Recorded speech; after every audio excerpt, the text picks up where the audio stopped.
It's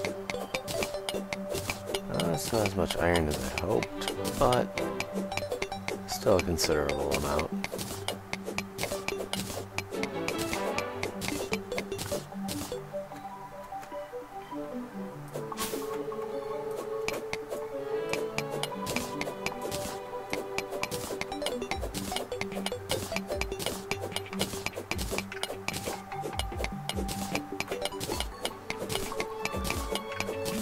I did say that I didn't particularly care for the style of Minecraft where you dug into a mountain, but in this case I need the stone blocks.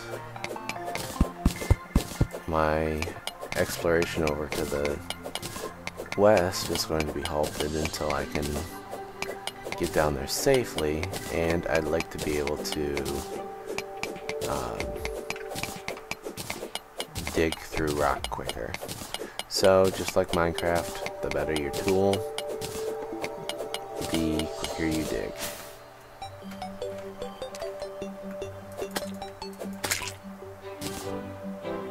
There is money in this system, as I mentioned, and I might get lucky and make quite a bit of it here in a second. That little pink blob is actually a rare spawn. As you can see, it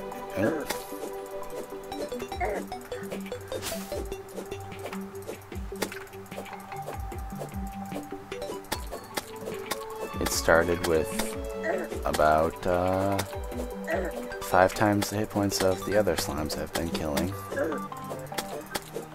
Thankfully it doesn't hit as hard as them because it's so small.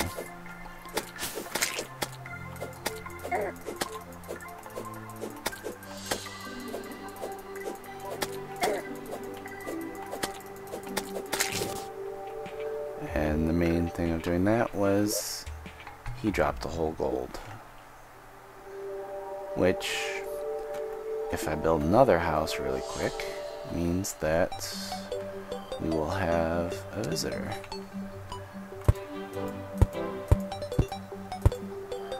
Different NPCs appear on different triggers. In this case, I'm actually experimenting with something, but in this case, the merchant will appear if you have 50 silver.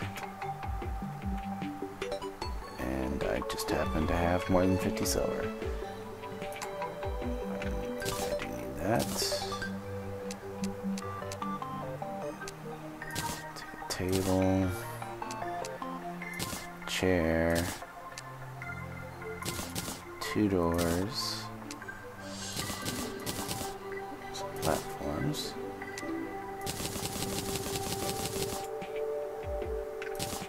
And I think that should be good. Oh.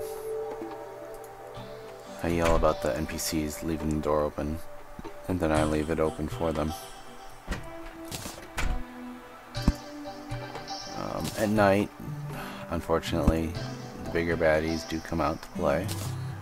So I might stay here for a bit, but first I'm going to open up this area and hope. This is actually kind of an experiment. In previous versions you used to have a second layer to consider this a different house. But with this new system I can actually test whether or not the merchant will move in the morning. NPCs will most likely not appear during the night.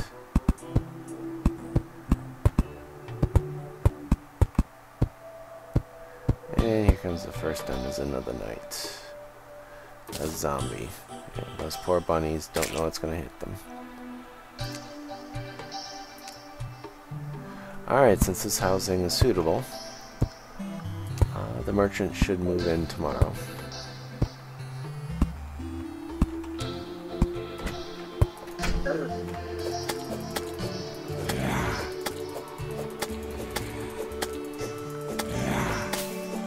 And yes, zombies do hurt just a bit.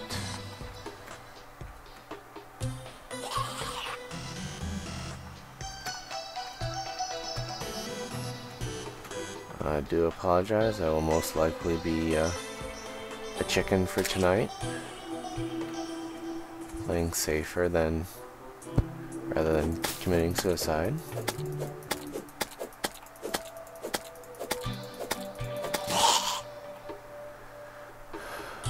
Which, looking at how that particular zombie died, you'd think it wouldn't be much of a problem. But when there are multiple enemies being hit by your attacks, they tend to ignore the knockback on subsequent hits. But now that I have this area nice and ready, I'm going to start digging. And just my luck. Stars that fall from the heaven are used for multiple reasons. A star can provide, I believe, a temporary mana replacement. If you gather 10, you can fashion them into a crystal, and a mana crystal gives you 20 mana permanently, and you can get up to 10 of those. The more mana, obviously, the more spells you can cast.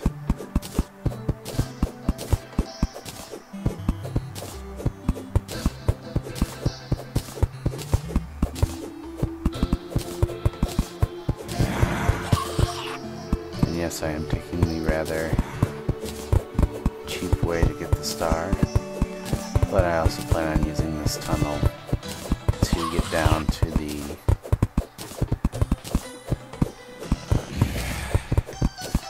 cave entrance below.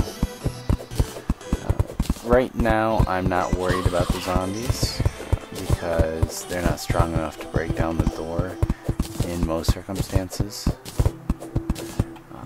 The main exception being a blood moon until you reach hard difficulty, and then once you reach hard difficulty, there are more NPCs that spawn during the night that can more easily break down the wall. Gotta fix that. Oops.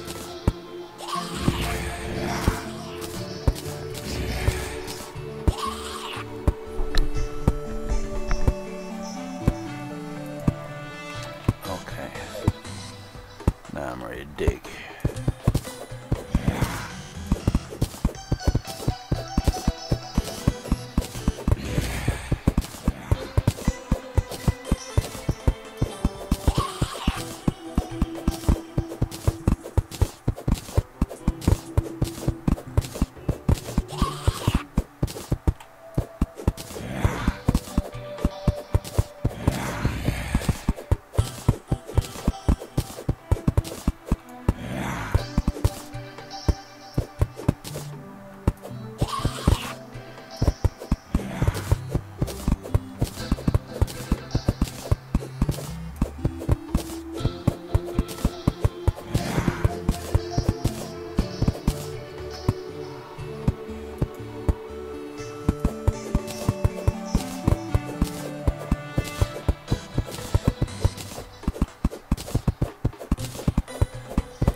Alright, well, rather than bore you all, I'm going to end this now, and I will speak with you later.